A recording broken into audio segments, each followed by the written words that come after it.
तूने तो देखा ना, लड़के को मैंने ही मना कर दिया तुझसे शादी के लिए। जिसने लड़का बताया था उसने उसकी बहुत तारीफ की थी।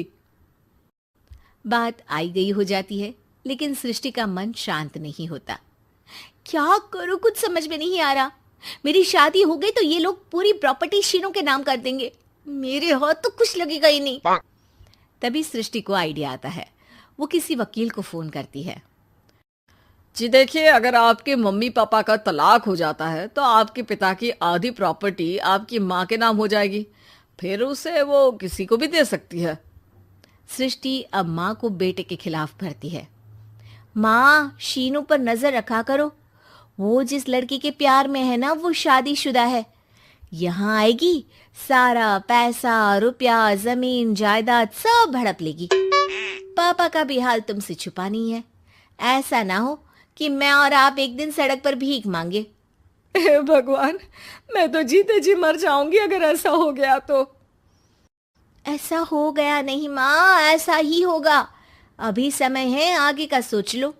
मैं तो कहती हूँ पापा से आधी प्रॉपर्टी लेकर अलग हो जाओ। पापा की आधी प्रॉपर्टी भी हम लोगों को अगर मिल जाती है ना, तो अगले 7 जन्म सफल समझो। बेचारी माँ बेटी के कहने पर पति से तलाक लेकर अलग हो जाती है। सृष्टि अब पैसों से गाड़ी और अपने दूसरे महंगे शौक पूरे करने लगी। उसके दोस्त भी उसके पैसे इस्तेमाल करते। सृष्टि, कल तुम कहाँ थी? मैं सारा दिन घर पर अकेली थी। तो मैं क्या करूं? मैंने ठेका तो नहीं लिया है ना तुम्हें संभालने का। माँ को सृष्टि से ये उम्मीद नहीं थी।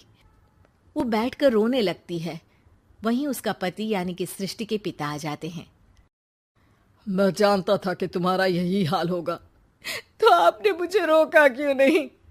मैं रोकता तो तुम रुकती क्या? सृष्टि के कहने पर तुमने मुझ पर अपने बेटे पर शक किया, लेकिन तुम ये भूल गई कि कैसे हम दोनों ने मिलकर जीवन में इतना सब खड़ा किया। माँ पति के गले लग जाती है। मुझे माफ कर दीजिए, मैंने आपकी कमाई का एक बड़ा हिस्सा गवा दिया।